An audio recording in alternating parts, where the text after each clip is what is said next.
How you doing, everybody? Randy Richard in the shop. So we've been back home now for just a little over a week.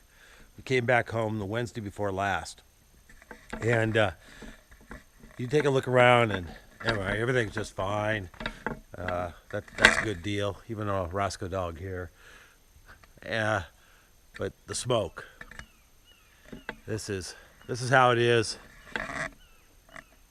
about every morning.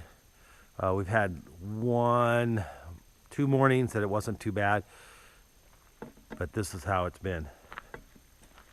Just really miserable.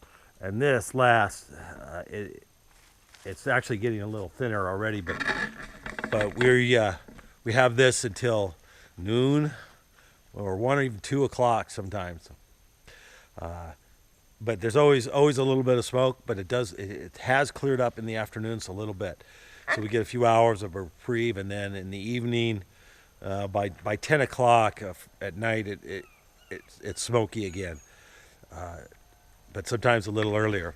I've been getting a little bit of time outside of the shop. It's so smoky. It's just hard to breathe. It makes you cough, and I don't know how the firefighters put up with it so much, but it's tough on you. Really, it's really bad for you. But we decided to put a standby generator in. While we were away, we lost all our food and all that. I have a generator. It's my welder. I've been using that for 20-something years. Ever since we lived here, as an emergency generator. But you got to pull it out and plug it in and start it up all manually. My brother-in-law, he installs these things, and so I was able to get a good deal on a new one, a Generac one, 11 kilowatts from him, and I'll install it. I'm going to install it myself, and I've been doing a little bit of dirt work, as you can see here behind you. This is behind the shop. It wasn't quite leveled out or anything before, so I've leveled it out. Well, I've actually sloped it away from the shop, and I'm going to redo my power line from the power panel over here to the barn, and we're going to put a new transfer switch in, automatic transfer switch on the wall here. As you can see, the gray box here is a manual transfer switch. We'll take that off, put an automatic transfer switch in right in this area here behind me.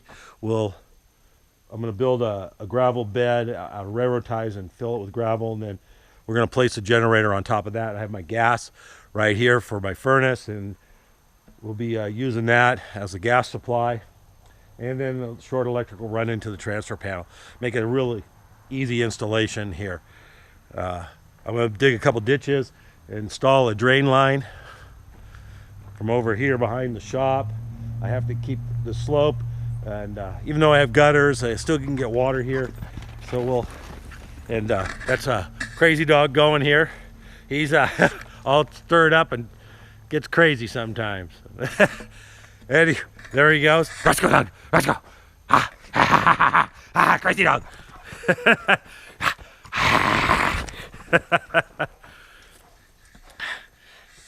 Anyway, a little fun. So I want to keep the water from, I want to build back up here. So this is all sloped down anyway. And then I'm going to dig a pit, put a catch basin and a drain line that will run the water out and down the hill. What else am I going to do? Like I said, and then the power line that went from the shop here to the barn wasn't really very deep. It was a hand dug ditch, almost 30 years ago. So I've pulled the wire out, and I'm going to dig a new line.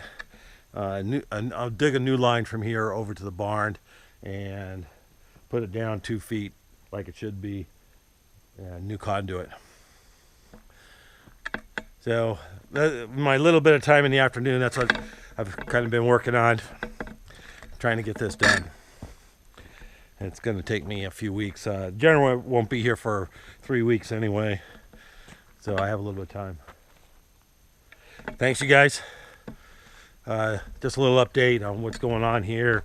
And I need to replace a barn. One of the doors on our shed on the barn, where we keep our garden supplies. The door's falling apart. It's an old wooden door, and over 30 years it's really fallen apart. So I got a nice steel-clad door here, and I need to put that door in. Other than that, not a lot going on. But I'll be getting back in the shop, and we'll get some projects done here real soon. I'm going to try to do this is a video. It's going to do a little more fire update. They lost it in a few of their spots where they wanted to stop it, especially in the park. It jumped the highway on the out of Wawona, heading up to Badger Pass. That's kind of a nasty situation they got going there. You got a lot of firefighters on the other side of the fire that are kind of stuck in there, but they say they're safe, but they're kind of stuck there. And it jumped across the river down in the El Portal area. They already had the park closed, but now they've evacuated the park. They say it's because of the power, because they shut the power off, or they lost power to the park, so they've basically evacuated the park.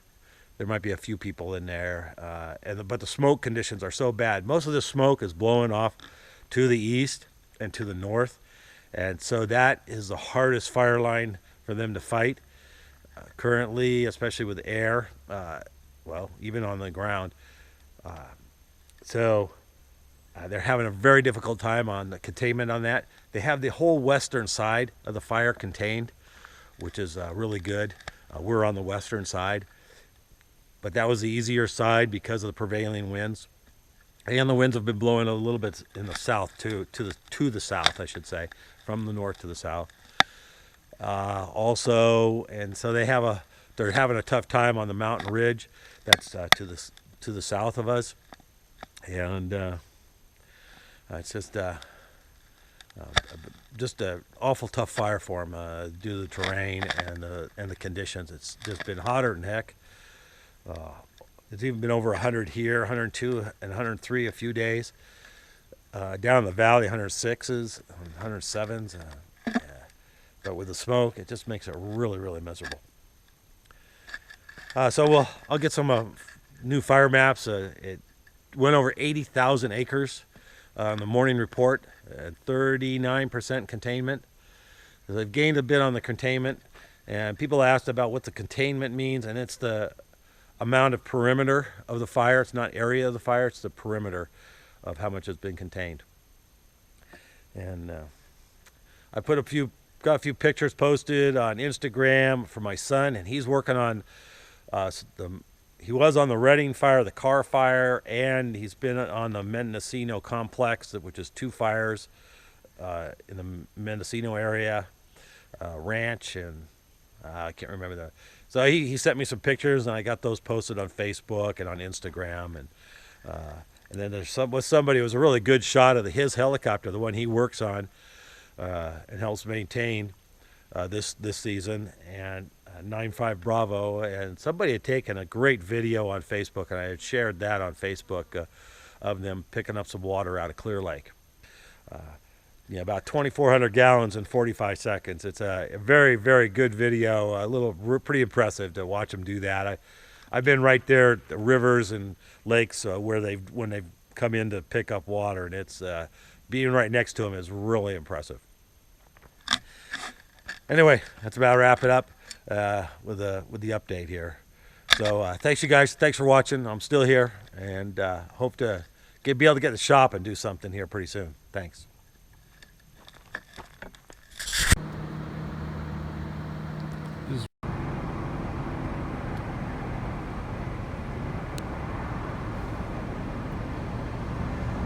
This is from Watt Road off of 49 South.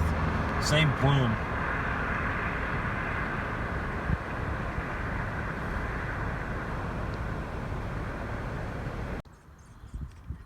This is the same plume. This is from my sister-in-law's veterinary clinic down in Bootjack.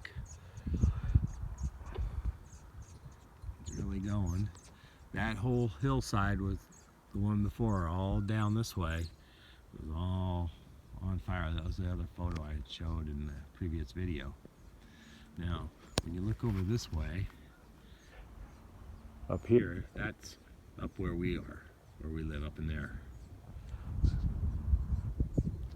Actually, even a little more to that side, over that way. You got to go up that way.